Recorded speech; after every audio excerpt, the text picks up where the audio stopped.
வீட்டில் மகாலட்சுமி வாசம் செய்யவும், செல்வம் பெருகவும் ஆன்மீக ரீதியாகவும் நேர்மறை ஆற்றல் ரீதியாகவும் செய்ய வேண்டிய முக்கிய மாற்றங்கள் இதோ. மகாலட்சுமி உங்கள் வீட்டிற்குள் நுழைய இதைச் செய்யுங்கள். இந்த வீடியோவில் நான் சொல்லப்போகும் ஒரு ரகசியம் உங்கள் வீட்டின் வறுமையை நீக்கும். வீட்டில் செல்வம் பெருக இன்னும் பல எளிய பரிகாரங்களை அடுத்தடுத்த வீடியோக்களில் நான் சொல்லப் போறேன். அந்த வீடியோக்களை நீங்க தவறாம பார்க்க கீழே இருக்கிற அந்த சிவப்பு கலர் சப்ஸ்கிரைப் பட்டனை அழுத்திட்டு பக்கத்துல இருக்கிற பெல் ஐகானையும் தட்டிடுங்க. 1. நிலவாசல் மற்றும் வாசல் பகுதி. வீட்டின் நுழைவாயில்தான் மகாலட்சுமி உள்ளே வரும் வழி. அதை எப்போதும் சுத்தமாகவும் அழகாகவும் வைத்திருக்க வேண்டும். நிலவாசல் பூஜை. நிலவாசலில் மஞ்சள், குங்குமம் இட்டு பூக்களால் அலங்கரிக்க வேண்டும். சுவஸ்திக் சின்னம். வாசலின் மேல் பகுதியில் சுவஸ்திக் அல்லது ஓம் சின்னம் வரைவது அல்லது ஒட்டுவது மங்களகரமானது. காலணிகள். வாசலில் காலணிகளை சிதறிப் போடக்கூடாது.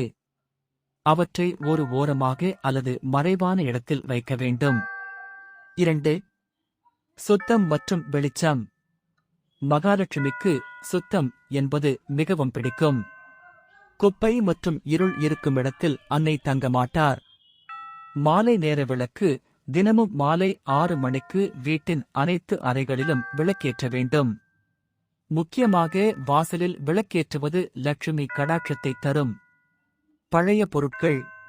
உடைந்த கண்ணாடிகள், ஓடாத கடிகாரங்கள், தேவையற்ற பழைய துணிகள் ஆகியவற்றை வீட்டில் வைத்திருக்காதீர்கள். இவை எதிர்மறை ஆற்றலை, தரித்திரம் ஈர்க்கும். 3. சமையலறை மாற்றங்கள். சமையலறை என்பது அன்னபூரணி வாசம் செய்யும் இடம். உப்பு ஜாடி.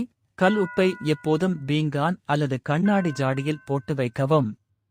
உப்பு மகாலட்சுமியின் அம்சம் என்பதால் அது எப்போதும் குறையாமல் பார்த்துக் கொள்ளுங்கள். இரவு நேர பாத்திரங்கள். இரவு தூங்கும் முன் சிங்க் எச்சில் பாத்திரங்களை அப்படியே போடாமல் கழுவி விட்டு தூங்குவது ஐஸ்வர்யத்தை வளர்க்கும். 4. பூஜை அறை மற்றும் வாசனைகள். நேர்மறை அதிர்வுகள் இருக்கும் இடத்தில் செல்வம் தானாகச் சேரும். வாசனை திரவியங்கள். வீட்டில் எப்போதும் சாம்பிராணி அல்லது ஊதுபத்தி வாசனை இருக்கட்டும்.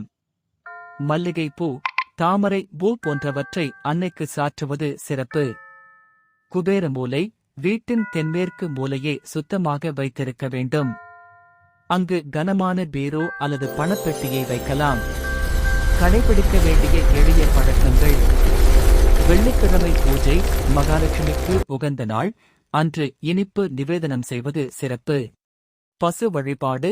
பசுவிற்கு பழம் அல்லது அகத்திக்கீரை கொடுப்பது சகல செல்வங்களையும் தரும். மகிழ்ச்சியான சூழல். வீட்டில் Welcome to our humble home, O Goddess Lakshmi. Please bless us with your divine presence and prosperity forever. செய்து பாருங்கள்.